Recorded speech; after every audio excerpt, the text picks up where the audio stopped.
Là,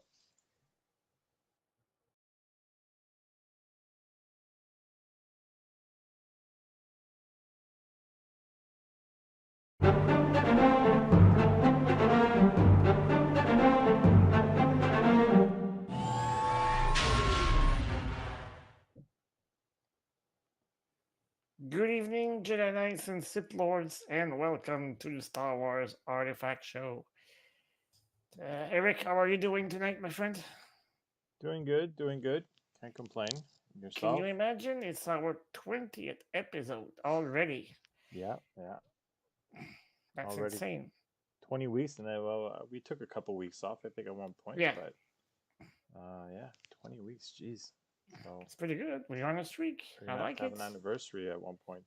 Yeah, yeah. Yeah, We'll have to make like maybe a little contest or something yeah. I think for we have a our couple things we're viewers. discussing, so I Yeah, guess we'll see if we can get stuff going. But yeah, other than that, yeah, things are good. And there was anything new on your end? Actually, I do have stuff that I could show that's new on your end.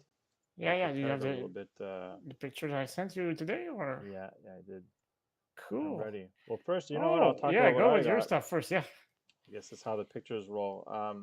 So I ended up, um, I guess, caving and buying the BD1 to go with the whole Fallen Order theme that we've been going with. Yeah, it looks Uh, awesome. to go with the book, I guess, as well. So haven't built that, but we've been discussing maybe either doing a A live live stream. or yeah, or worst case maybe a pre-recorded video of just chit chatting and doing a build at the same time. So that could be interesting. Yeah. So looking forward to building that and waiting to do the show, but like I'm very anxious to get going. So if we don't decide on anything soon, this little bugger's gonna get created. Just want Other to than say hi that, to our friends Darwin and Relevant Studio who are here tonight. Glad you guys joined us, and hopefully you'll like the show. welcome guys. The other thing I got is this. I got today the Star Wars um, deck building game. Okay. Yeah, so it's a I've because I started recently playing a little bit of Pokemon with my kids, and I'm like, Mm-hmm. eh. The problem with Pokemon is I don't have much of a passion for it. Okay. But this game is not exactly the same, but I guess the same kind of like card game, but with the Star Wars theme. So I'll probably be a little bit more interested in that aspect. So we're gonna get to see probably in the next few days over the weekend. I'll probably try to play a game with the kid, take some pictures, but that's what's new on my end. The new Star Wars, I Cool. guess, merch that I got. Your end though, you got Yeah. some pretty cool stuff that got shipped your way. Yeah. So, well, what 2 weeks ago you brought me the Savvy's workshop lightsaber you built for me at Galaxy's Edge, and last Thursday I received my stands. So yeah, I It think it looks just pretty fits in cool. that shelf, eh? Yeah, Like it's not it's official resting okay, place. It was just to because that cube has good lighting. So I just want to have a picture that looked pretty cool. you also Yeah, changed it's a piece, eh? yeah. I Yeah, changed one piece. Yeah, I bought an extra piece from a smuggler who I think he's in Florida. Yeah, and so I like to have extra pieces to mix and match depending on how I feel and everything. So you like how in I the game you like to yeah, recustomize your lightsaber. so true. Oh, And that one is my brand new power and control saber that our good friend Nico Crank built for me during his trip. So obviously, I got the color scheme, and I had a cool stand built for that saber too. I have also two extra pieces for that blade, that lightsaber too. So it's gonna be pretty interesting making the review and showing you guys different combinations we can have uh, with those sabers. that one's at an angle because there was no way that was gonna fit in that No, shelf with the teeth yeah at the left the end spike were too long. crowns or Yeah, whatever. Yeah, yeah. So and finally, last but not least, I got my stand to display your Christmas gift. Jeez, it's the And stand's yeah, almost as nice as the piece. yeah, true. And my friend Ryan, he suggested me a design that reminds of the top of the chairs in the conference room in episode 4, Hmm. like one in which Moff Tarkin sits, for example, Yeah, and Marty and the rest of the Yularen and the rest of the Imperial high-ranked officers.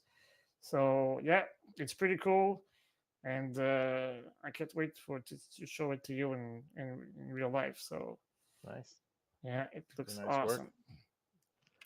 Might have to maybe see what I'm going to do with mine. I know that the maker of those started offering stands, but I don't Hmm. know. Right now, I'm less motivated because I don't have my background set up, and I'm not sure exactly how I want to do it. But when I figure that out, maybe I'll reach out for a stand. Yeah, and with my two new service workshop, I also need to reconfigure a few things in my office. So perhaps I'll take some pictures and I'll show it to you guys once it's all done. But yeah, my mugs are slowly gonna go away. I'm gonna put them back in some boxes and with some bubble wrap, but there's no more room. So I'll start by removing those that I prefer the least. Uh, Unfortunately, some most of them are from the sequel trilogy, and I'll try to keep the original trilogy for as long as I can. I see one Uh, back there that I don't think too many fans will be sad to see go there.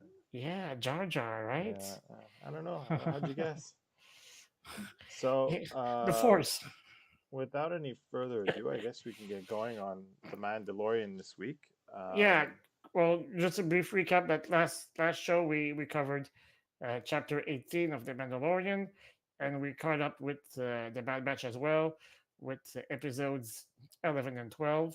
So starting from tonight, we're up to date, and we'll cover it as as it comes for until both series come to an end. So And yeah, then, here we go. Chapter 19, the convert. so I'll let you get going. It was good though because I guess there was not much suspense in terms of how it left off. I guess right, like the last Yeah, episode. So I'm just glad that the episode picked up right where we left off last week, and you know uh, Din is still lying on the ground trying to recover from his misadventure, and Bo is staring at the water, not believing what she just saw. I thought Uh, this was a nice little shot. I had to get it in there with his the light from his yeah, helmet. Grogu is how still cute. there waiting for him He to get checks out. if Daddy's all right. Yeah. Yeah, So then ultimately comes to his senses, and Bo asks him if he saw something under the water. He says no, uh, and Bo doesn't mention the Minosaur. So, either she believes she hallucinated, or she wants to keep that info for herself. So, yeah. Because when uh, she asked, like, see anything? And you sure you didn't see anything alive or anything? He's like, yeah. He's like, what are you talking about? Like, so yeah, it's weird. But yeah, that's a good point. Like, I mean, who knows? Maybe she thinks that she imagined it or she was hallucinating. But yeah, that's an or she interesting wants to take. use that as an advantage for maybe a future takeover. I don't know. Yeah. Hmm. So I guess they were on their way to how do you call it though? The planet's Caldevala, the planet? Kalavala. Yeah. Yeah. Oh, there it is. Yeah. And they're intercepted by some like TIE interceptors. So they're flying down. This is like there's a bit of an action sequence coming up, but I thought this shot was really cool. They're both in the Yeah. ship, and didn't sizzle. Well, he's gonna go off and get to his ship and jumps out. And he almost gets clipped by the interceptors on his way down, but I thought it Hmm. looked really cool. This I put it in because it's the same thing I called out last time. The famous little shot where they're flying away from something and looking at the Mando's the head. Like always have that kind of Iron Man type. Yeah, the GoPro shot, right? Yeah, the GoPro shot. Yeah, you call it. I didn't remember what you were calling it, but yeah, that's exactly what it is. Seems like it's like every time. Um, so anyway, after all that, buzzing around, they get rid of the interceptors that were there, only to come back and realize that her castle or home has been bombed. Um, Yeah. she's, I mean, visibly upset. I mean, visibly, you can hear it in her voice. I guess she's wearing the helmet, but really upset. And as they're flying away, they realize that there's more, I guess, vessels that are showing up on their radar, but it's like way too overwhelming for them to fight, so they escape. But I took this shot because I couldn't get it obviously in the frame because of like the widescreen, but like the corners of the ship, right? Like as if you're Yeah, driving it, just looks so incredible. just like playing Squadrons, right? Yeah, exactly. And I thought it looked really cool. So it was a really cool, I guess, point of view for us to get a look at. So yeah, they escape, and this is where it was a little weird. I mean, I mean, I guess everyone's seen the episode. Hmm. I don't need to talk about spoiler alerts, but like the way it just cut off to this, I thought, you think, okay, well, they're cutting off to this, they're going to come back like a different show, which is not something you typically see in The Mandalorian. Hmm. Usually it follows a story, but you're like thinking, okay, are we going to go back and forth more like maybe something like an Andor does? But no, it went here and it kind of stayed here. But I'll let you describe what's going on in these from this point on. Yeah, so I think well, they basically like bookended the episode, with Yeah, Mando at the beginning and Mando at the very end. But the portion in the middle, I think, well, Relevant Studio texted me last night and no, yeah, last night, no, 2 nights ago. He stayed up until 3 a.m. to watch to watch. No, he didn't stay up. He went to sleep and he gets up very early. So uh, he got up like about an hour earlier and he just to watched. get it in. Yeah, it was Yeah, long and too, eh? Well, it yeah, it felt was long. long. Yeah, Yeah, and he texted me, in telling me, well, that episode had a lot of Endor vibes, yeah, and I have to agree, it's so true. Yeah, yeah, It- from that point to the end of the Pershing arc, I mean, it gave me serious Endor vibes, and I really loved it. yeah, So this structure we just saw the picture before was uh, the opera where Anakin and Palpatine had that little famous chit chat about the tragedy of Darth yeah, Plagueis the Wise. So that's the exact same place, and we jump inside and we see Dr. Pershing giving a speech about his cloning research and how it was used the wrong way to serve only one person's interest. He is grateful to the amnesty program, uh, and he obviously got a second chance. Um, and then, well, his speech ends, and he meets like with very wealthy people who obviously don't care about the new regime. And they say, well, there's a sentence where they say like, the Empire, rebels, the New Republic.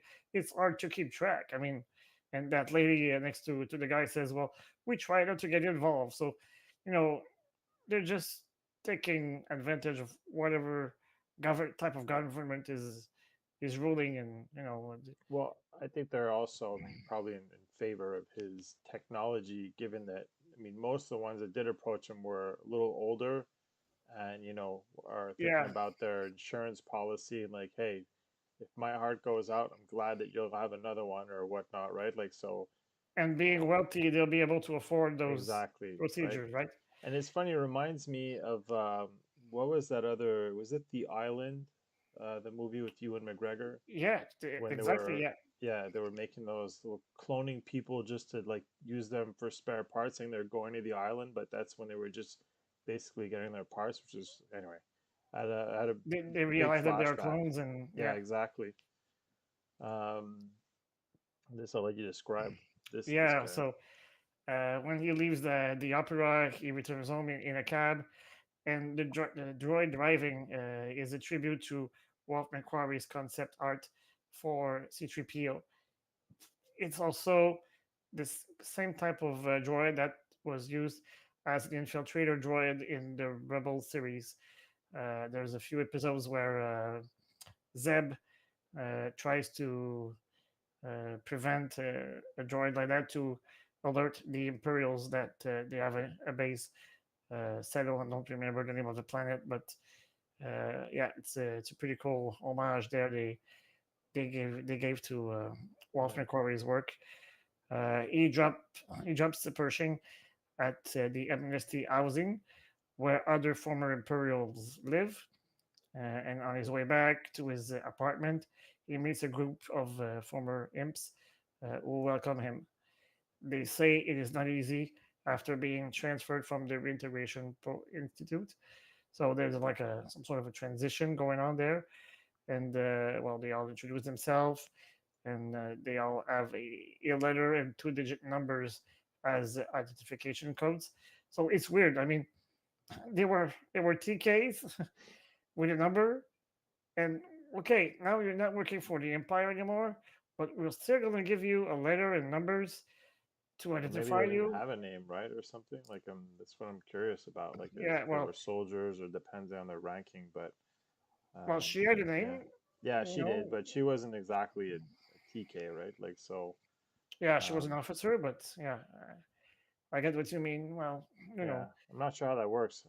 I mean, I haven't read any of the books or all the lore, like to find out. And you know what, like come to think of it, maybe I would get a name out of the book that I'm reading now. But I'll have to go back and see, like, to see if they were assigned names or if, like, if they grew up with names and they were just taken as. I would assume so, right? Like they didn't yeah, create these stormtroopers, right? it's So not like the clones. You know, yeah, clones. I get why they get only numbers, but but obviously in this case he recognizes her, and I mean most people I'm sure would have recognized her had they been following the series with Moff Gideon. mhm. Um, so I think he talks. They continue chit chatting about, I guess, the rehabilitation program and what they missed from the Empire, which is kind of funny, right? Like so, like they were kind of cautious to say what they missed because they don't want to say like that they missed something that would have That been. hurt people Yeah, or exactly. I miss killing people. Yeah, but I think it was Persian that says he misses the yellow biscuits or something like that, and yeah, the um, little cookies. yeah, so I guess it was something that they had, but uh, I guess It uh, was part of their ration pack. So yeah. So he goes back to his apartment. Next thing you know, doorbell rings. He goes to answer, no one there. Nice little ring and run, I guess. Looks down and there's a box, and he's got, as you can see, with the Imperial logos. Wow, even branding their own cookies. It's like yeah, Nestle or. But yeah, so anyway, he finds the box of the cookies, and we can only assume that we know who put it there, but I guess it's a mystery for now. Um, this, like you said, when you go, we cut to him, I guess, the next day at work and get that total vibe of was it Cyril silver from corns. Yeah, of him working his now, little cubicle. yeah, his desk job and everything like that. Um, and I don't know if this guy had a name. He was coming by and he mentions about how he admired, I guess, or appreciated his speech from the night before.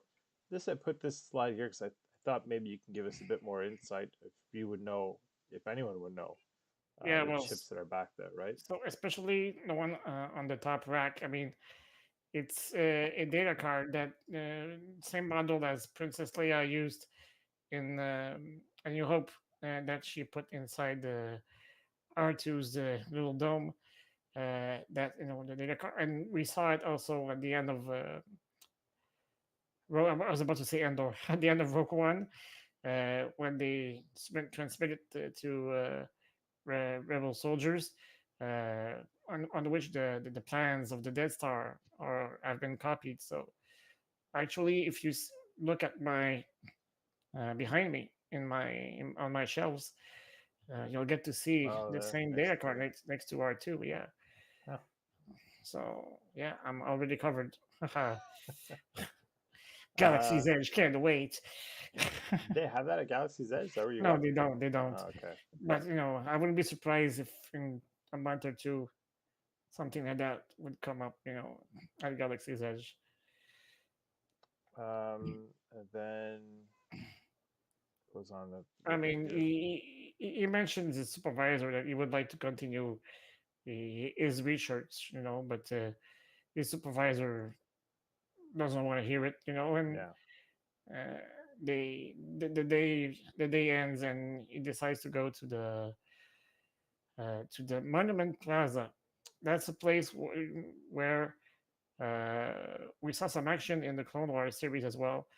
There was an arc where Princess Satine, Bo-Katan's sister, was accused of a crime she didn't commit, and she met Obi-Wan Kenobi at that very same place.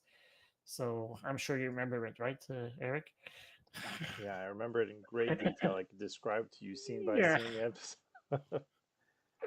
uh, I put this in here. So This shot when he's talking with G68 and about they have like these kind of like popsicles. I think it's only a matter of time before we started seeing these lit up popsicles. Maybe at Galaxy's Edge at this point. I thought it always yeah, looked a little weird to me, but I mean, it is what it is.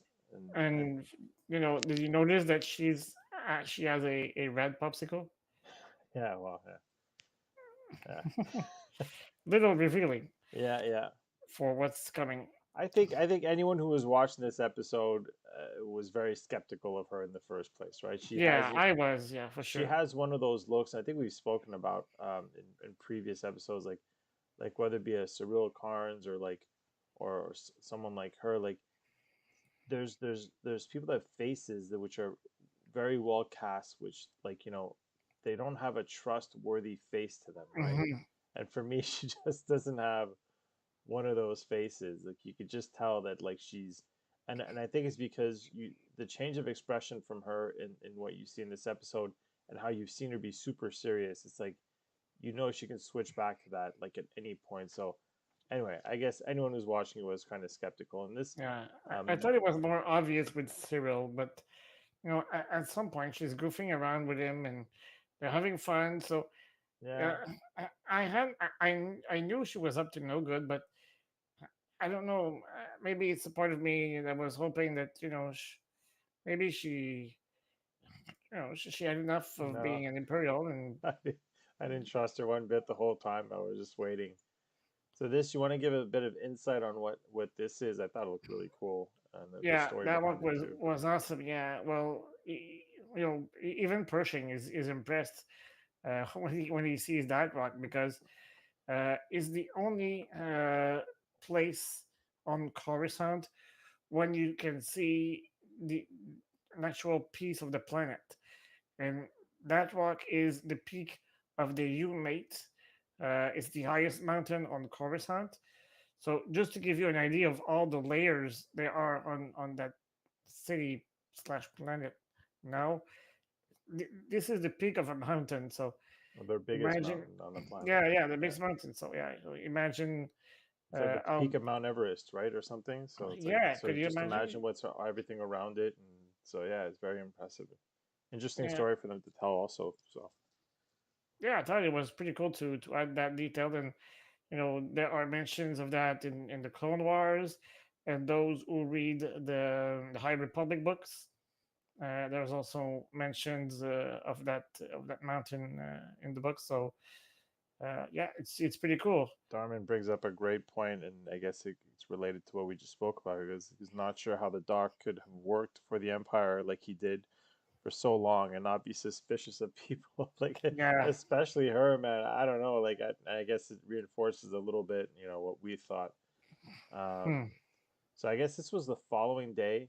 I guess it's like his probation officer, like an Mm-hmm. automated kind of probation officer, ask a series of, I guess, standardized question.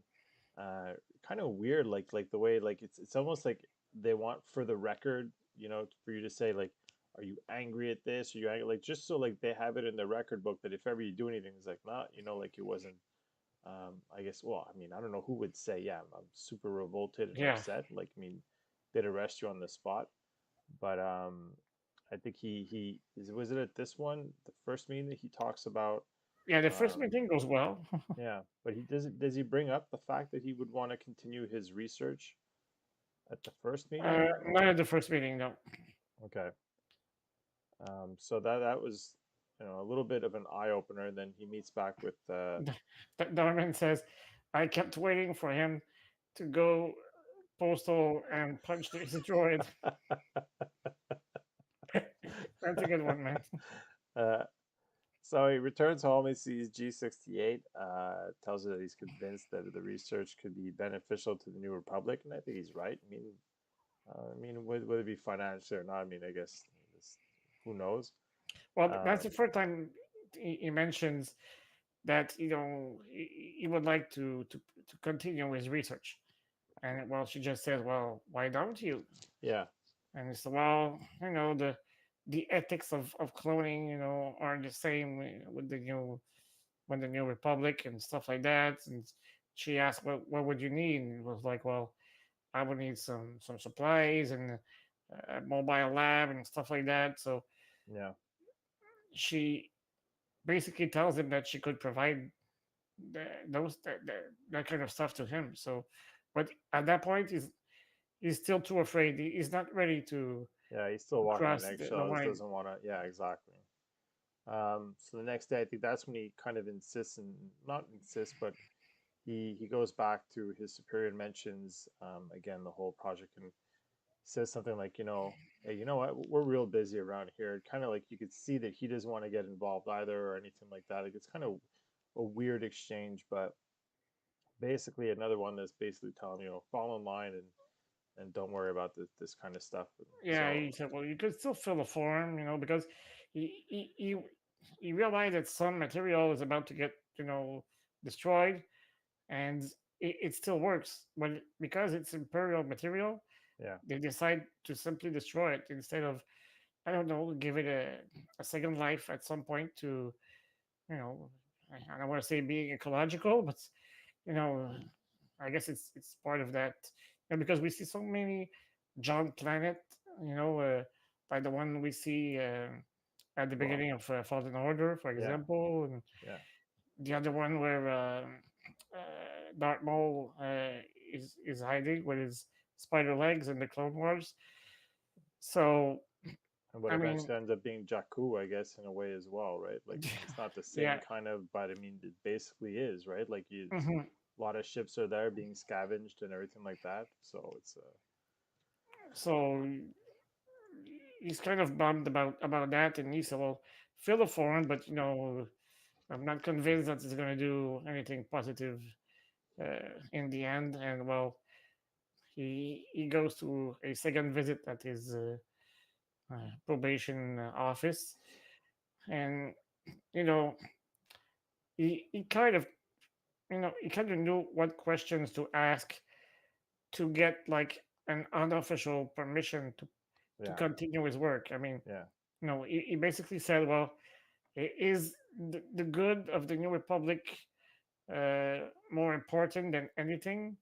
And to his own eyes, the, the, con- the his research will help the New Republic. So when the droid says yes, well, he kind of gives him the green light he was waiting for, and yeah. something clicks, I guess, in his mind, and he decides to So he go knows he on. wouldn't get permission to do it, but if it was for the cause that, he's wondering if, in the event that something does come to light or gets caught or whatever, if he can basically use that excuse, right? Like, and get out of it. I Yeah. guess he was trying to find some kind of like confirmation bias on this situation. So then he ends up going back to see G68 and Pelogon. Basically, he's in. Let's do it. Yeah. And that's when they take off. I think they take off to like a train station, dressed in completely different clothes for the first time in the episode. Um, he had a really I nice think they are jacket. not even authorized to put on Yeah, well, that that's kind of the those impression kind you of get, clothes, right? right? Like, yeah, they're supposed to be identified. as their, I guess, those probation or whatever kind of Yeah, amnesty. yeah. So obviously he's nervous as heck the whole time. They're traveling through the train station and getting on the train, and then sitting there. Um, all of a sudden, funny, it reminds me of like the train stations we have here, like the trains in Montreal. When you're on there and you get all of a sudden the officers coming to do the ticket check, like it's just like kind of surprised me a bit, but it's funny that they do the same thing. It Obviously, they it kind of reminded me the scene in the Last Crusade, Indiana Jones. yeah. Tickets, and then Indiana Jones punches him. Well, no tickets. Yeah, no ticket, man. It's so classic Harrison Ford. Yeah, Um, so yeah, then obviously they don't have a tickets. They rush through the train to the back and jump off, and end up coincidentally at the location that they needed to be. So I took a great shot here. It's you can see them at the yeah. Well, bottom left. I don't think it's coincidental because in the train we hear naval shipyards I know they ended up like station. right there. Like they Yeah. didn't even have to. As soon as they jumped up, they looked up and they were like at the spot and everything. I thought it was like okay, it was very convenient.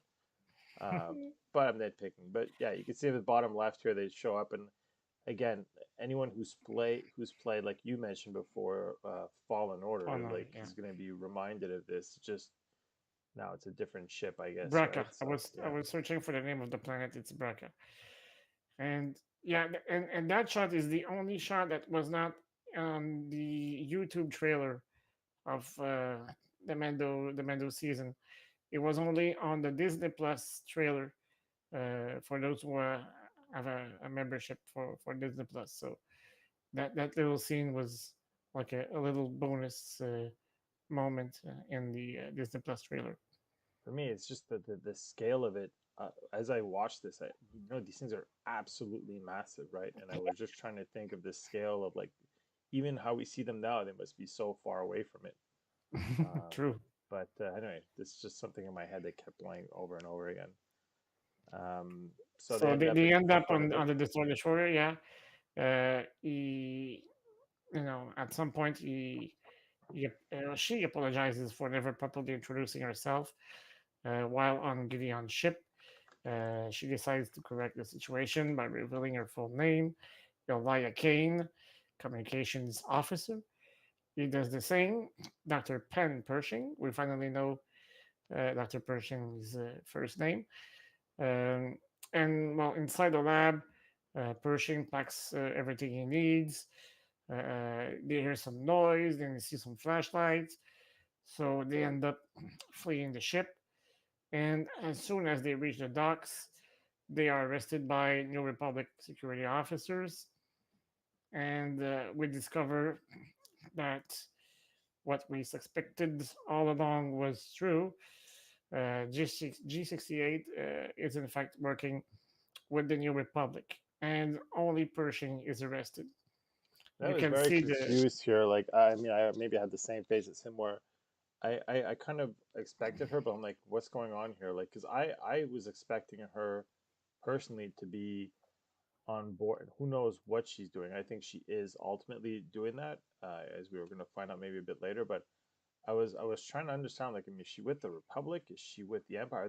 Are these people that are there decoys? Like, what's going on? Like, it was just a weird, a weird scene for me when I saw that this kind of revelation. I guess, well, I guess not yeah. much I to be guess it could expected have there. gone both ways. She could have tried to shoot the officers, Yeah, and well, because she takes the case, they and I'm both like, would wait, have she's escaped. with them, or she's so anyway. Yeah. It was very weird. So So poor Pershing wakes up, in the lab, and he's about to undergo an experimental treatment to rid himself of imperial indoctrination. He is told that G68 is an amnesty officer and that she gave a report on his situation. They installed him on a 602 mitigator, which Pershing calls a mind flare, wink to the Stranger Things series and the Dungeons and Dragons fans.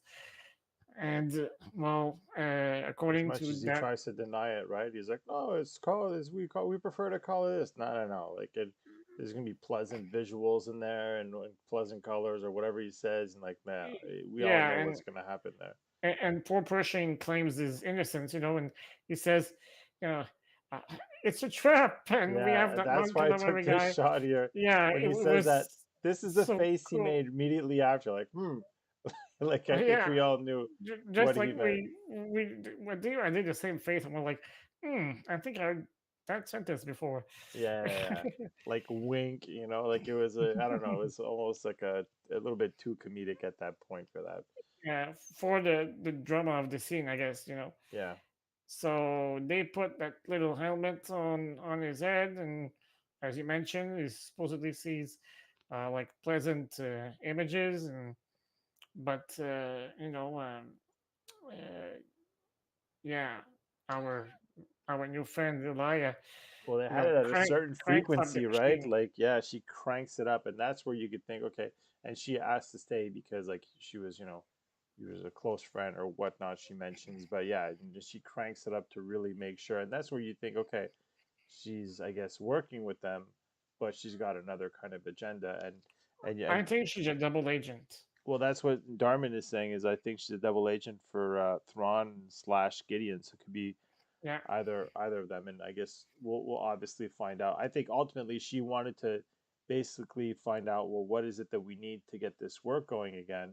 Hmm. Because I mean, he's not going to forget the work. I guess I would assume he's not going to forget the work that he said. He's probably just going to fall a bit more in line, and if she could find a way now to like get him back or who knows what, but now she'll have the materials to what I think will ultimately be the clone of Sidious, right? Like Yeah, or the Emperor Palpatine and or whatever.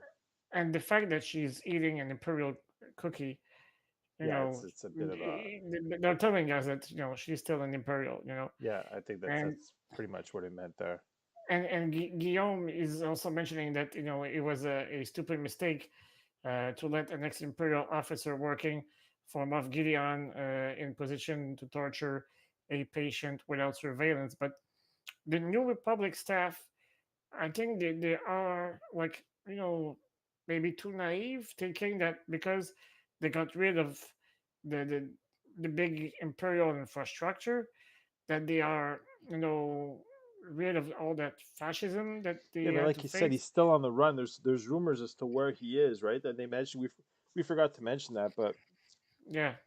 there's rumors as to where Gideon is right now and where his location is, and again, like if he's off, then he's probably still pulling the strings, and who else, who better than her to be the puppet on this in this case. So I guess we'll see what happens in the following episode. But like Darwin says, like is I think the season's heading towards Gideon, Thrawn, Ahsoka, and Ezra, which is Yeah. obviously going to be the setup for the next series that'll be coming up.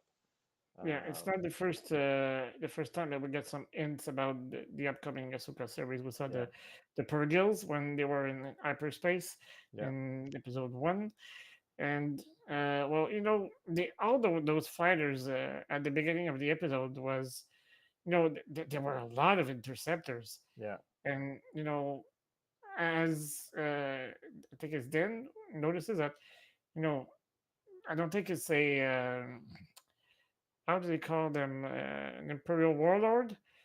I don't think a warlord would get so many fighters at his yeah. Which disposal. is well, again, I mean, they're supposed So to be not gone, but I mean, the Empire is supposed to be, so I wouldn't be surprised that those interceptors were from uh, Tron's fleet. yeah. I mean, It'll that's be a a very good interesting. I can't possibility. wait to see where they're going, and I hope it's set up for that. I mean, we're 3 episodes, and how many? This season's what, 8 episodes, or 8 episodes, so yeah. we're one third. So I'll try to wrap this one up here. They end up, um, we go back. It's like you said, the bookend kind of episode with uh, Mando, and he goes back to their takes her back to the covert, this covert in a secret location. And it's the first time I think we ever see Bo with his old group or his, I guess, cult of Mandalorian. Says he's got proof that he bathed in the waters, and he's got proof. He's got like a vial of it, I guess, over here, and then brings it to the She armor, who, pours some. yeah, Yeah. who validates it. I couldn't capture the kind of like magical little kind of like effect it had on the water, but she confirms that that's the case. And since Bo had mentions that she went in after him, um, she bathed in it as well and confirms that she hasn't taken off her helmet as well since. So basically, she's in if she wants to be, right? Like is Yeah. and you can see all So the Mandos kind of like accepting her, and the whole this welcoming is the her way. Yeah, and exactly. So it was a pretty interesting to see that. So yeah, anyway, and uh, Guillaume has another good point. He says that the empire was trying to remove the sense of individuality by calling people with numbers and giving them the exact same uniforms. And it's sad to see that the New Republic is making that exact same mistake. but I mean they're So reforming these people, right? So I guess it's like maybe it's a probation, I guess, until that I know, they but look at the New Republic staff. They also yeah have like a blue uniform with the orange patch, yeah and the two doctors or medical staff that are taking care of Pershing on the table. They basically have imperial uniforms with a new patch on their yeah. shoulder. Hmm.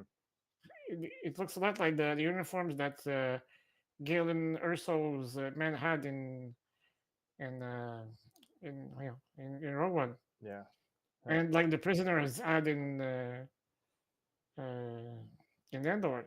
yeah. The Good prisoner point. there was some orange on the shoulders, those had blue, but I mean it looked a lot like the same old thing. So yeah, I think Guillaume has a very good point saying that the the New Republic is making the very same mistakes the Empire did. Well, maybe it's an indication that like no matter what kind of regime you're under, you're like there's always some form of kind of suppression or that's going to exist, right? And Yeah, make the new boss same as the old boss. They say. yeah. So so that was the end of the episode. There, it ends up with her fixated on the mythosaur skull that's hanging in the back. I can only assume this one's made out of Beskar, but Hmm. yeah, it's nice little, like you said, bookended episode. I thought it was a little weird the way that it had that different approach, jumping from one, basically making close to what 90% of the episode about Pershing, and then coming back and closing this up. A little like I guess how you had with like a book of Boba Fett where it becomes Mando 2.5 and then comes back Hmm. at the end like it was so. But I think it works. I think it's fine. And then here I put the picture because you mentioned that it was the arena. I should have tried to grab a shot of the comparison of the arena with that stadium when they The had old the kind Emperor of House, yeah. circus, yeah, whatever was going on. Um, yeah. So anyway, And uh, well, at the fair, um, we hear like a joyful music when they're walking with their little space popsicles, and I, all I know when I was watching the episode, I was like, I know that music, I know that music, I know that music, and then it clicked, and I realized that it is the background music you hear at Galaxy's Edge. So where? especially, well, we hear it at the marketplace, Yeah, I was and about to say it's the only when you place I go to think. the Sideways Workshop experience, you can also hear that music. That's where I heard it the most because Oh yeah, I watched so many Sideways Workshop YouTube videos. like where you buy That your tickets and all that, or validate well, your tickets and and stuff. inside the just before the activity begins, before the scrappers or introducing themselves, you hear that music on in Galaxy's Edge. So The only thing I that remember is that was there's like a little kind of area, like once you're done, they put you like this mini gated area where you wait. It's outside though, so I okay. don't remember if there was music or not, but that's something because once you get in, you go like almost right in, Hmm. and then you start that. And I don't remember hearing any music when you're actually inside doing the experience. But yeah, now I'm wondering. I'm gonna have to go back and see some videos or something.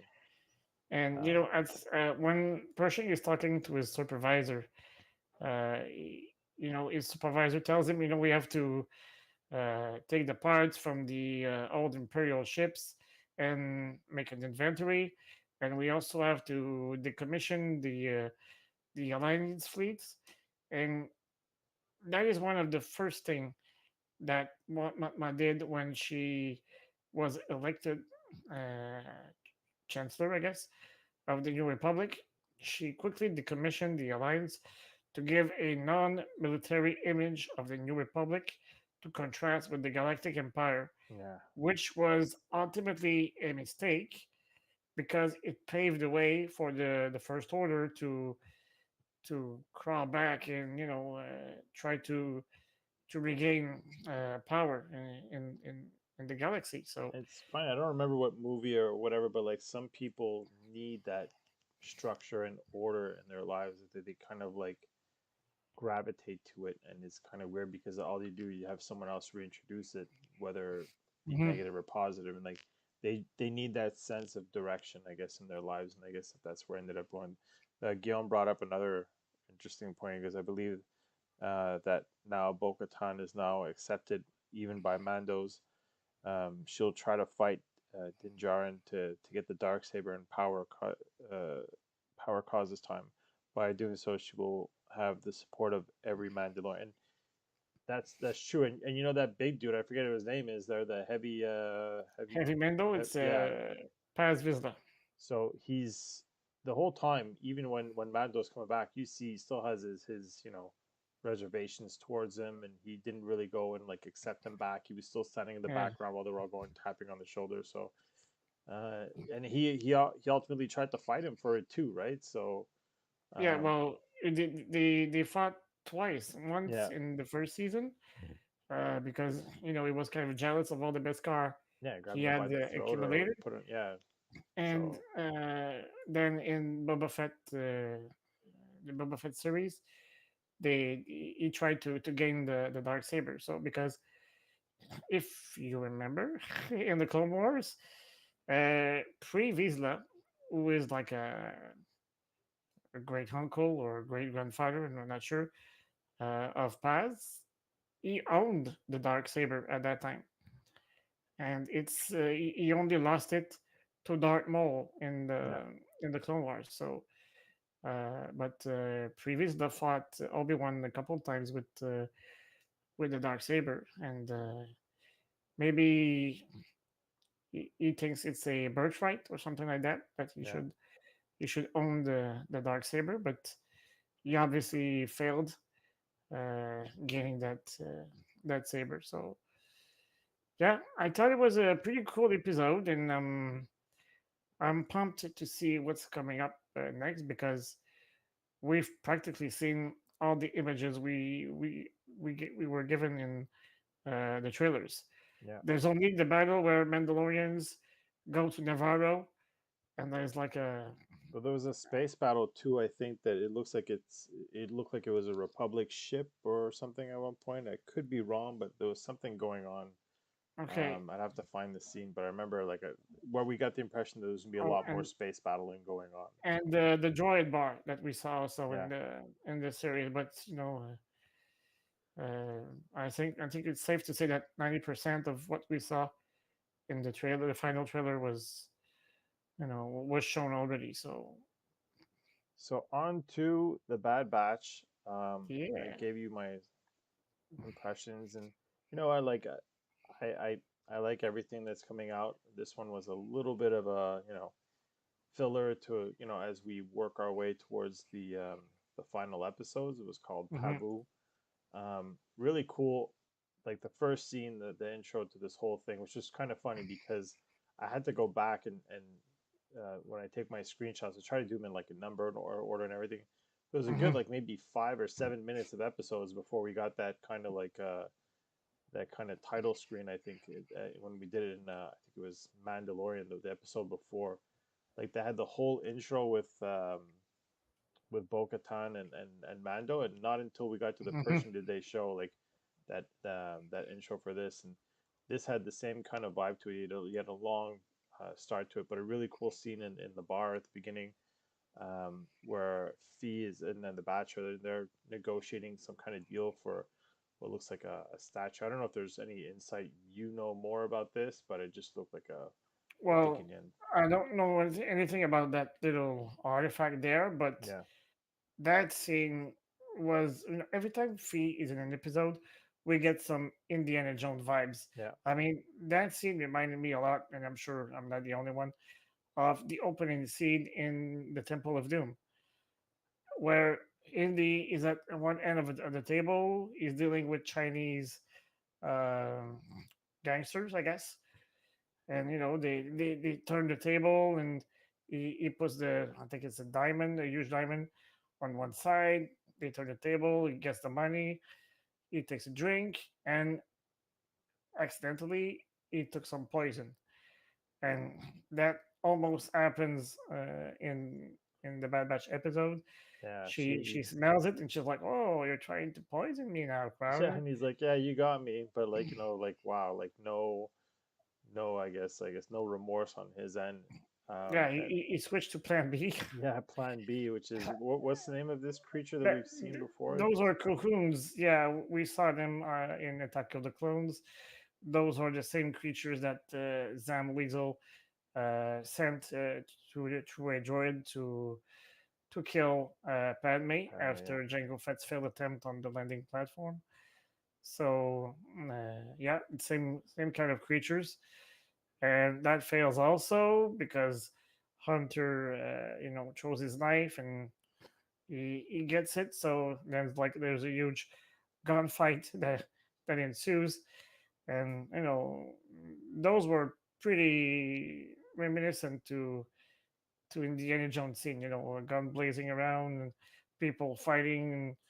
And I don't know if you took a picture of the Panda Baba lookalike character yeah. on I the Echo saved that Wish for the end. for the end. Okay, For the perfect. next one. So we'll talk about it a little bit later.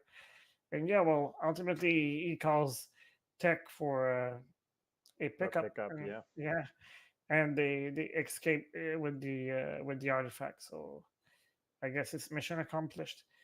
And well, while they're traveling to hyperspace, Fee mentions that Omega is quite good at being a soldier, but she deserves some friends her own deserves to be a age, kid. Yeah, and deserves. the right to be Yeah, a kid. That's it.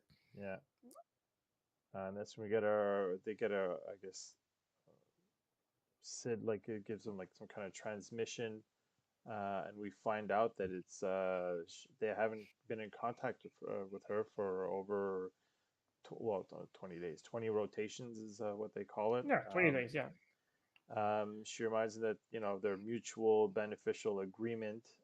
You can see she's getting a little bit antsy that she hasn't heard from them, uh, and in the previous episode, I think it was, or the one before that, they were talking about how it's good to just keep this going because of what she could potentially do in the event that they did cross her. So it's and very did, did you notice that her voice kind of tweaked at very important moments? yeah. It got like distorted and was like, you know, uh, remember the little agreement we had, and then the voice got like in a low pitch, and it almost sounded like evilish. Hmm. So Let's go I back. think, Well, it's a kind of a warning sign, right? A warning shot, yeah, and yeah, going back to what the other gangster had reminded them, I guess, when they went to the on the racing planet or whatnot. So it's yeah, I guess we'll have to wait and see. And again, there's only 3 episodes left. I assume there's probably going to be another season, but I guess we'll see what happens, right? maybe she will rat them out Yeah. to Doctor. What's his name?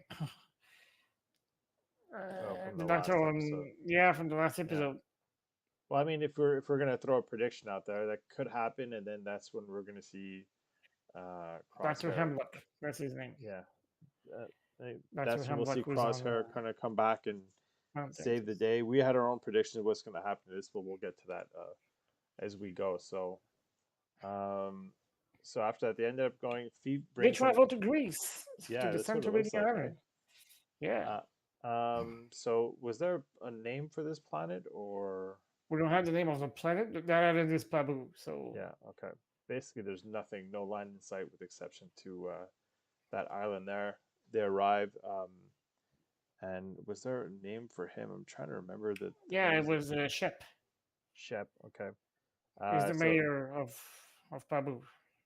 so introduce, and I put this little sign here. One of the first little hints, he's like, haha, you got competition or something with Yeah, yeah, because Wrecker. there's this thing going on between Fee Yeah, and there's a little Tech, chemistry going on. Yeah, aka Brown Eyes. Yeah.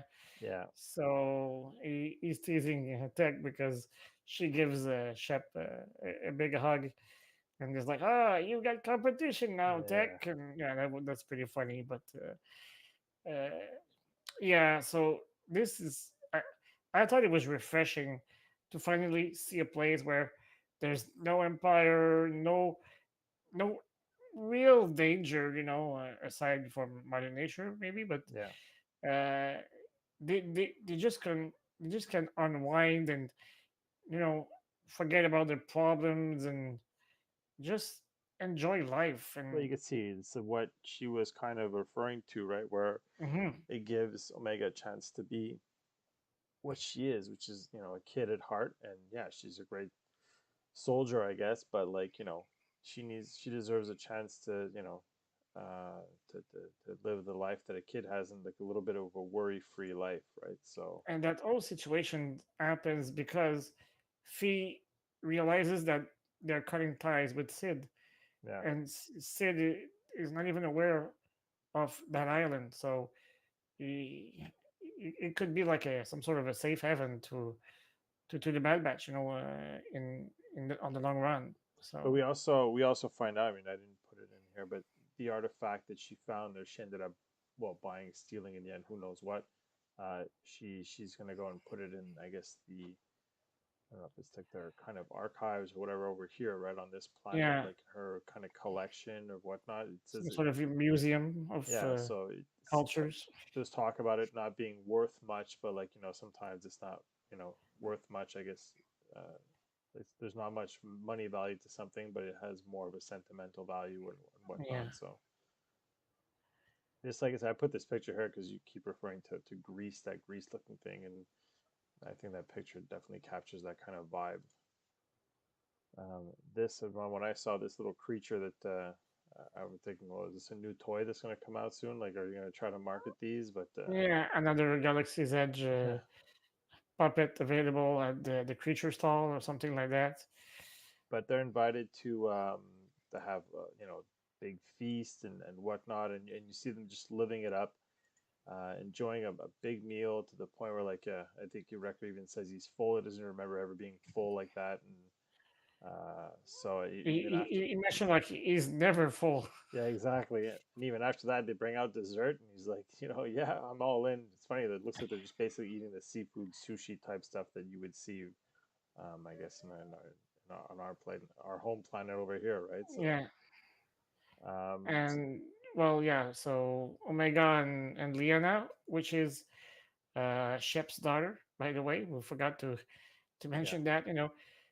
So Liana takes Omega on a boat just to enjoy the sunset, and she comments that she's from a water planet, but she never got to see such a beautiful sight because on the Camino, I mean, there's like yeah, it's always always a storm. storm, yeah, and so the sea is always with big waves and never calm. So uh, they, I'm gonna call them our two lovebirds because that's what's coming down the run, I guess. Yeah, They they enjoy their first romantic sunset together, and we get to watch the entire island, illuminates all the houses, turn the lights on, and it's a really cool sight to see until there is a tremor that is felt, a light tremor, but the Munoz run for cover, and the island shakes, and while Shep asks if everyone is okay, there's a second and bigger tremor hits the island. Tech Yes. warns his friend that and the mayor that a sea surge is imminent. So Sea surge yeah, is essentially what we call a tsunami, I guess. yeah, tidal wave Yeah, tsunami. Yeah. yeah, So we can see the ocean receding, and the warning system activates. So we get the alarm. Tech tells the mayor they need to evacuate Lower Pabu immediately, and while the team, Fee, and the mayor help the citizens evacuate, while Hunter takes the Marauder to rescue the kids because at some point the the ocean pulls away yeah. They're and standing on their land, ship is basically. stranded. Yeah, Yeah, then they can basically like run straight back to the island. But we see in the horizon that there's a tidal wave coming in, so uh, they realize that they're not going to be able to evacuate everybody with the standard way, and Fee and Tech, they kind of find ladders and like yeah, bring their yeah, way up to higher ground and throw down some ladders to try because there's just one path. I guess everyone can kind of run up around like a I guess circling the island to the top, but yeah. getting these and he says that they're rusted because they've never even really I think been used or have been used in who knows how long, but they eventually get them down and start Yeah, well, saving more the people. mayor mentioned that they didn't have like a tidal wave in 30 years. So that's why the citizens have settled in Lower Pabu because they thought it was over. I mean, Yeah. there were no danger. So uh, So the Marauders, you can see the giant wave tsunami is collapsing towards the land, the and kids, yeah, and the yeah, kids are running on the land which used to be covered in water, and the Marauder comes and saves them. And you can see here it's hard to tell, but that's basically the water. It's not the sky that's back there. It's the yeah, water that's coming in is going to completely destroy.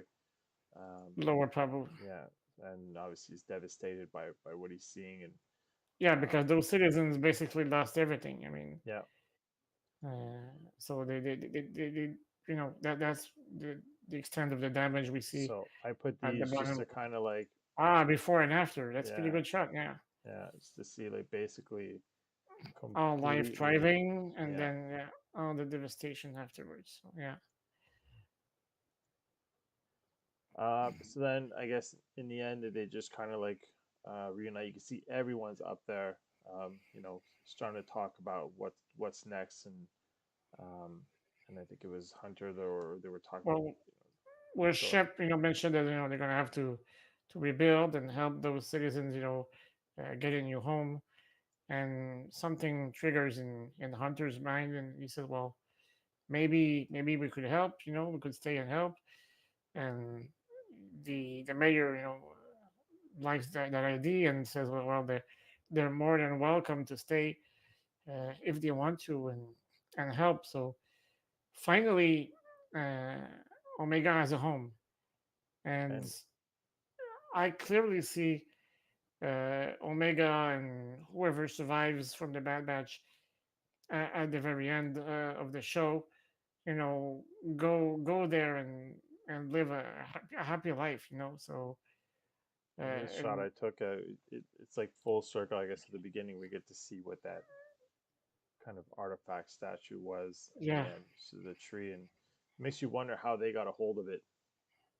The other it's like a guys, big bonsai tree, like a yeah. giant bonsai tree. But like, I mean, obviously that's what she bought was kind of like reminiscent to this, or it might have been just a replica of this Hmm. famous tree or whatever it is on their land. So it's like it makes you wonder why those gangsters had that and selling it for such a, I guess, a premium price. But Yeah, especially when they return to Pablo at the beginning of the episode, the text mentioned that this artifact has basically no financial value, yeah, but Fee adds that well, sometimes there's like I guess a sentimental value or yeah. Or uh, maybe it's just to remove any kind of sign that this place even exists among like the more negative presence like those gangsters. Like maybe they'll who yeah. knows. It's a And the mayor mentions that a lot of their inhabitants come over there to start on a clean slate. So yeah.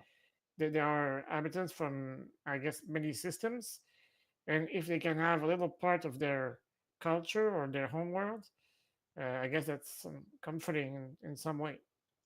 So you had a mention of the club that it had a name, but I don't remember. I don't know where you got that unless you read the sign. But Whoa. because I tried to go find the scene, like where do you see the name? Obviously, I wouldn't have seen it written in the, English, the but the white one in Arabic translates uh, in Club Lao Che, and Lao Che is the name of the Chinese gangster I was talking about in the opening scene of um, the Indiana Jones and the Temple of Doom movie, which is kind of funny because in Indiana Jones, that club where they get in the fight is called Club Obi-Wan. So hmm, that's one of the most famous Easter eggs there is in Indiana Jones. You know, we clearly see when they get out of the club, it's written in normal letters, Club Obi-Wan. So I thought it was kind of a nice wink to that scene. And yeah, that guy looks a lot like my good old Kenner figure of Panda Baba I had when I was a kid. You know, with the blue arms and the orange jacket, I guess. And that timing could work, right? I mean, there's no reason why it's not. I guess. no, he's supposed to be alive and have both arms attached to his body. But I think in most cases, well, yeah, and I mean, here he is gambling, right? I guess, or maybe he's in a bar and he's playing Yeah, but it's not like sabak. playing Yeah, yeah, sabak. Yeah, I yeah. guess. Yeah, So it's possible, but I find every time I've seen this this species, I feel like he's always wearing the same thing anyway. So and we don't get to see clearly who's in front of him, but maybe it's Doctor Evazan sitting in front of him. You know, the guy with the ugly nose who pushes Luke in the cantina. So maybe, maybe he's playing sabak with him. We don't know. yeah, So yeah. um, and well, my theory from the first episode was that she called him brown Brown eyes like eyes, yeah. immediately. Yeah, so I guess yeah, I wouldn't be surprised if both of them, maybe they'll end up together and they'll live like a corsair life for the rest of their days, and I gotta get the picture and show occasionally you. visit. There's a Hot Toys made the Bad Batch, so they have head sculpts, right? But Okay. they're obviously not animated, so they like a close to like a real life version of what they would look like, and ugh, Uh-huh. it is not pleasant, man. Oh no. I'll try to find you the picture. Yeah, Okay. one day. Maybe if I remember, I'll put it in the next episode. But oof, when I looked at the head sculpt for Tech, I was like, geez. First of all, I see no, I guess, resemblance to any kind of clone at all. Like you can kind of see it in this, but like, anyway, I'll get that picture for you. But I'd be surprised that she would be calling him Brown Eyes and be very attracted to him the way that she seems to be in this episode here.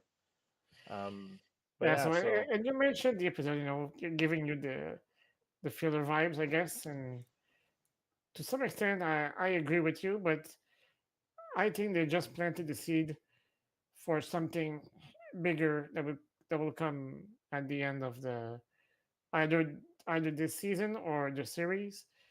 I don't know how many seasons we're gonna get, so the way I uh, see it, I almost feel like you can only go so far with this Bad Batch, and I think that like the way that we Crosshair wasn't in it still isn't in most of the season. mhm, You have that conflict that's lost in between Crosshair and the Bad Batch. I find there's quite a bit of filler. So in hindsight, now after our conversation, I feel like yeah, they did set this up, but I feel like it's almost set up to finish the series at this point. They're like, okay, so this is where they could go, and at the end, when they kind of like send them off, we'll know where they went and where they're mhm, living, whoever's alive, yeah, because for them to bring this back up in this season from now, like at the end of next season, another 16 episodes, I find like they're kind of forcing this one a little bit. mhm. That I can't imagine. I mean, not that I'm indifferent whether there's another season or not, but I don't see another season coming up for this. Yeah. I guess we have a better impression when we see the season finale, Yeah, those two episodes, or how and much then much will get developed just in the next episode, right? yeah, I guess we'll see what's going on. If things, really pick up, I mean, we'll know that it could be the end. But my guess is we're gonna get at least one more season, Yeah. and after that, it's up in the air. I guess we Um, don't know how well it's doing, right? Like we cover it, and again, like I've already said that like I've watched it because of this, because of mhm, what we're doing, but I wasn't in a rush to watch the first one. I had to catch up to watch the first season. yeah. The animation, I binged everything. I binged Rebels, I binged Clone Wars, and this one is like a little bit the same thing. I would have binged this as well. Mhm. As a weekly episode thing, it's a little bit tough for me, like to get like a 20 something minute of Bad Batch, especially when it's. I mean, look at the format we've done, right? Doing two Yeah. episodes at a time. So it's like it's something I would have liked to just blown through, rather than just kind of like wait on the week to week basis, right? So Well, I guess it varies for the age, because for an 8 or 10 years old kid, one episode per week, I guess it's fine. I mean, he gets his adventure of the week, and I don't even know he about that. moves on. I would say that like the way our kids have been raised, they've binged everything. Everything is Yeah, binged. Everything comes out in seasons. They go on Netflix. They Netflix. Yeah. watch the whole thing. My youngest watches Miraculous and Ladybug Girl and all and Cat Noir and something like that. And he just watches boom boom boom a whole bunch of episodes. Where we grew up thinking, okay, well Ninja Turtles, you get your Saturday morning routine, so they would come out Hmm. every Saturday, and then when they had enough of a catalog, they would throw it into the afternoon rotation, and then you could Yeah. watch one episode. And I think that that's we preferred having that day to day and like continuation going on like that. And now it's like a 1 week to the next. My kid doesn't really have much interest in the Bad Batch. He'll watch Mando. The Bad Batch he doesn't. He used to kind of like watching it at first, and now it's like. Okay. So I don't know. I mean, but I'm just talking for myself and my kid, right? So it's a Yeah. little weird, but we'll see. I guess I'm fine either way, and it goes to the point that I wanted to finish on. I guess is that with all the criticism and there was talk again with like the boss of Disney saying how they were approaching the whole Star Wars thing, and it was Hmm. funny because you referred again after Solo. Like we already heard this that after Solo, you guys went back and restructured how you're going to be releasing films. Yeah. So I'm not sure why this conversation is coming back up again after all this time. We saw it. I mean, Boba Fett ended up being a series. Obi-Wan ended up being a A series, which was series as those. well. Yeah. Yeah, those were supposed to be the two next films that they were Movies. introducing. Yeah. And there's more and more series, and then people say, well, it's like now it's overdone. There's too much. The whole mouse thing, the mouse is taking over in Disney.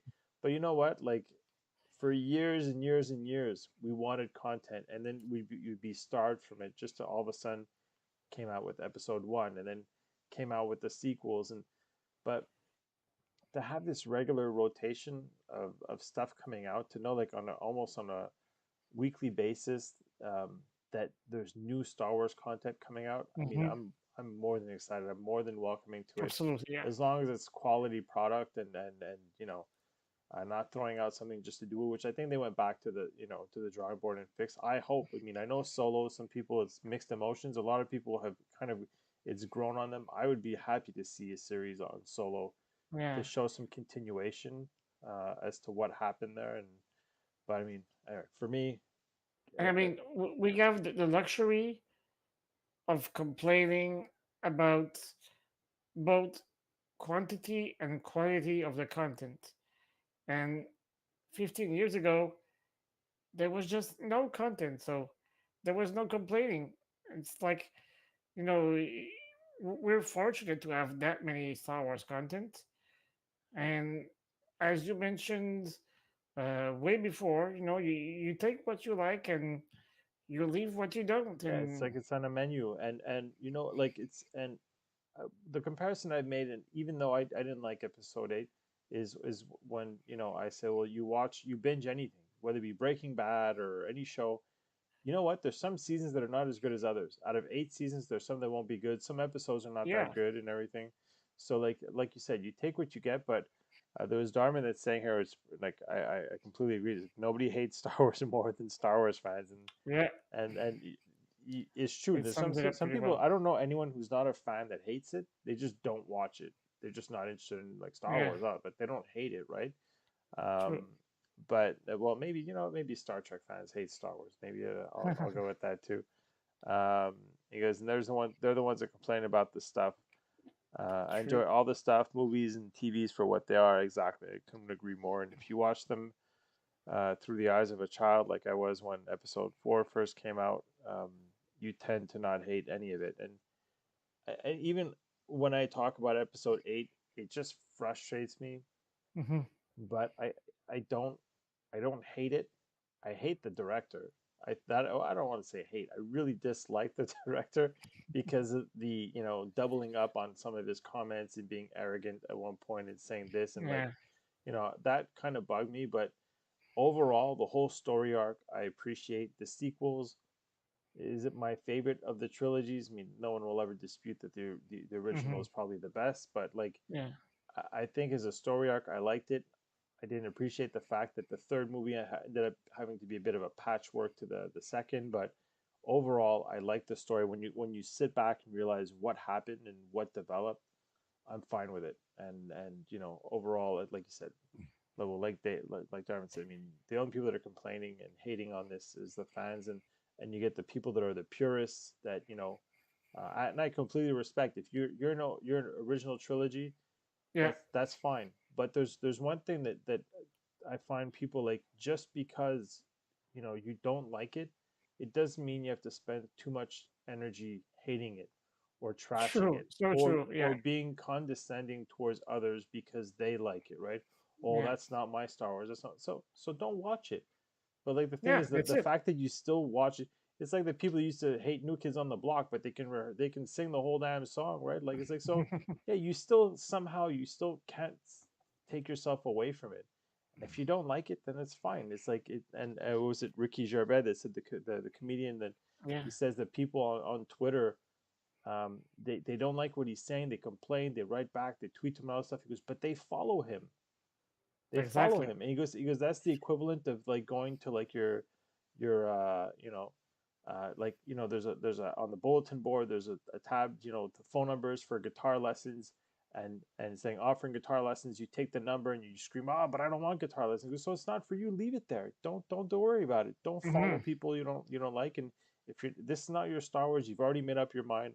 The comment I hear all the time, you don't like it, and just move on. And I see some people have done it. It's unfortunate because you know um, we can use all the fans we can to like create this and have more content come out, but it is what it And is. Darwin has another good point. Like, what makes me laugh is the ones who harp and on about Ray being a Mary Sue because she picked up on the Force. And I mean, when we first see Anakin when he's a young kid in Episode One, he's already pretty good with the Force. I mean, not with a lightsaber, but the way he drives his pod racer. Yeah.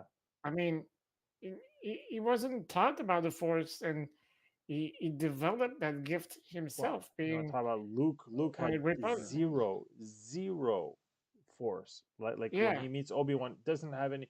We don't know anything about except with the that he's a good pilot. That's all we know about him. And that's then it. within I don't know how many years, he can take down Darth Vader. I mean that it's like Hmm. if we're gonna accept that, then there's no problem with Ray, in my With Ray, opinion. I And know. Yeah. even Ray had some kind of combat experience that we could see, right, when she takes on those guys in the market, and then Finn comes and tries to help her. Ends up he's the one that's going to get help. But you can Yeah. see she's used to combat.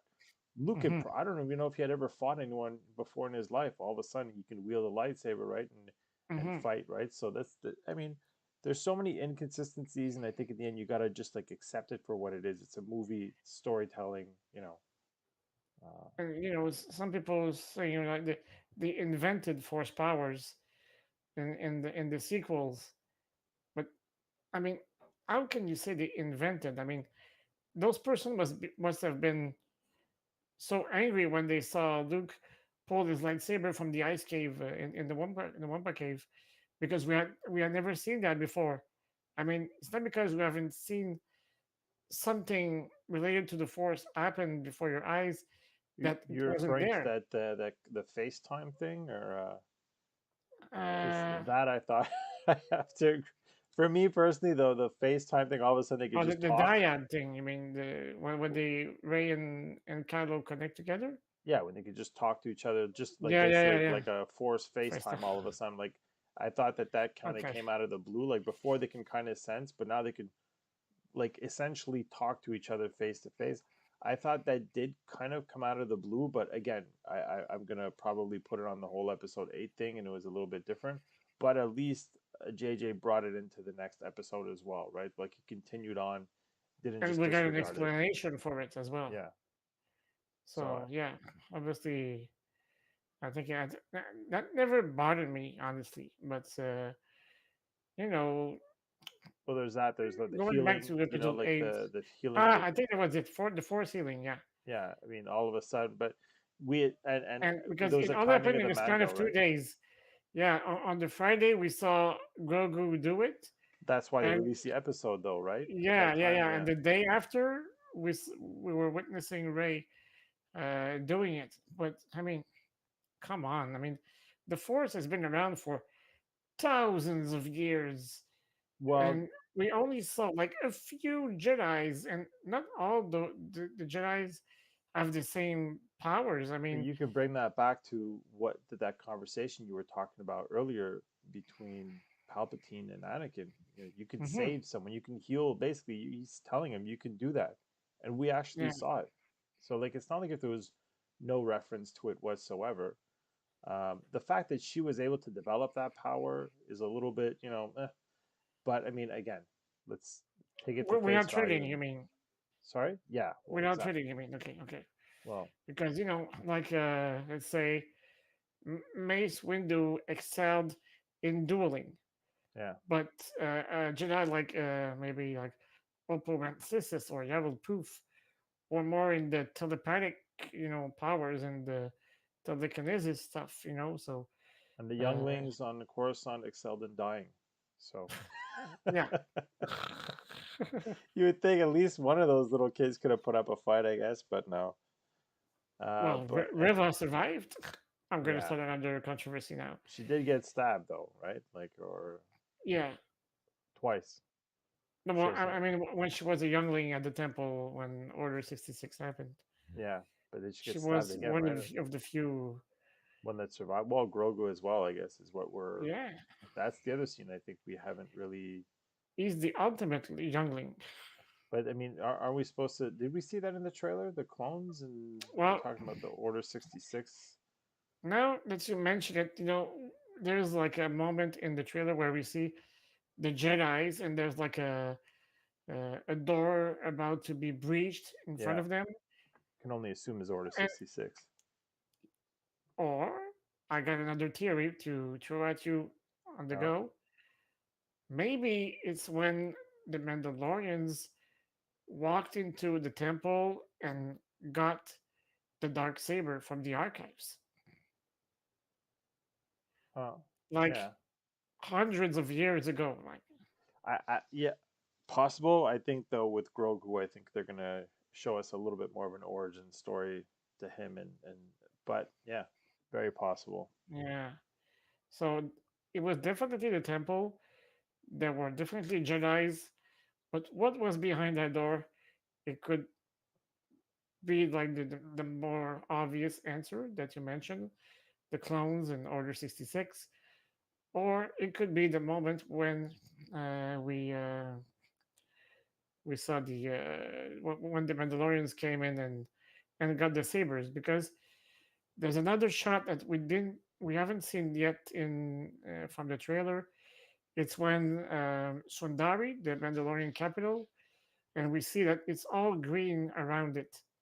So I would assume that it's a flashback, and that would fit with a flashback from when they got the dark saber from the Jedi Temple.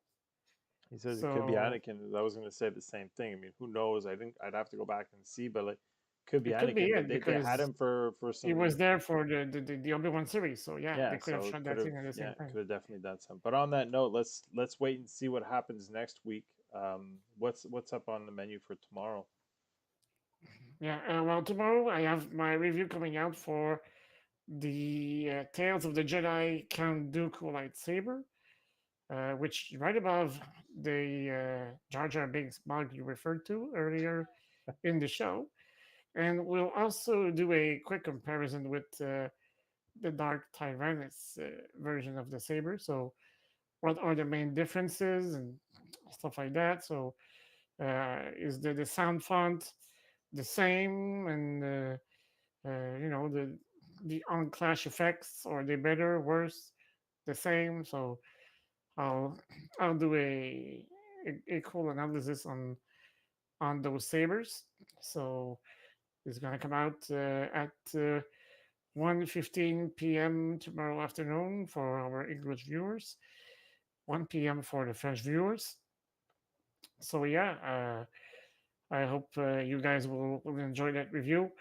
And I just finished shooting a another battle. Like a year ago, I did the Battle of the Dark Sabers. So I compared the Legacy version to the Force FX Elite version, and now I did the same thing, but for the Obi-Wan series lightsabers. So I'll be comparing the Hasbro Force FX with the The Disney $40 Legacy. Amazon. Yeah.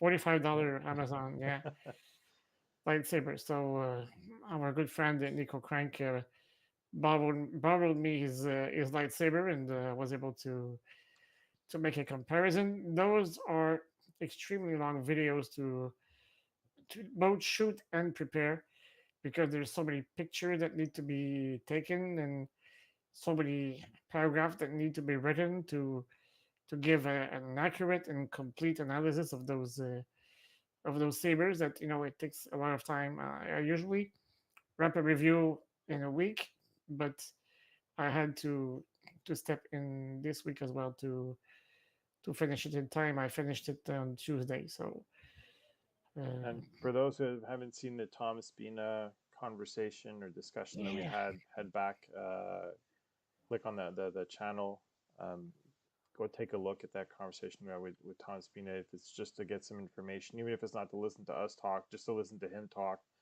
and all the information, his backstory, and his production of his products and replicas and whatnot. Definitely worth a watch if you haven't done so already. But on that yeah. note, I'll let Well, you. before I wrap up, I just want to wish happy birthday to Stephen Egg. He's a U.S. war veteran who is passionate about Star Wars. He's also a black belt in Jin Ryu form of karate. And today is his birthday. He's battling, I think it's multiple sclerosis. And Happy he's birthday. my personal advisors on anything related to Savvy's workshop lightsaber. So every time I have a question or I'm searching for an extra piece, he's my go-to guy, and he's a great guy. And I want to wish him a happy birthday, and I hope you have a good one, my friend. So on that note, yeah, if you like our content, please like and subscribe, and hit that that notification bell as well to make sure you don't miss one of our shows.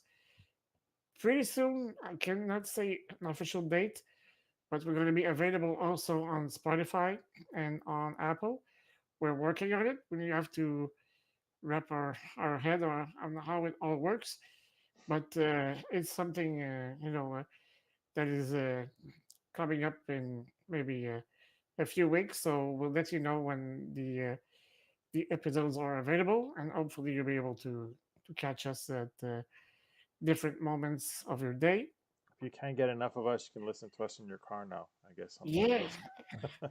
So I'm gonna have to say to stop saying good evening, Janice and Sitlord. I'm gonna have to say Yeah. simply hello, Janice and Sitlord, or hello there. So Hello. yeah. So hope you guys had a great evening, and we'll see you next week for Mando chapter 20 and another Bad Batch episode. And until then, may the force be with you always. Remember, the Force will be with you, always.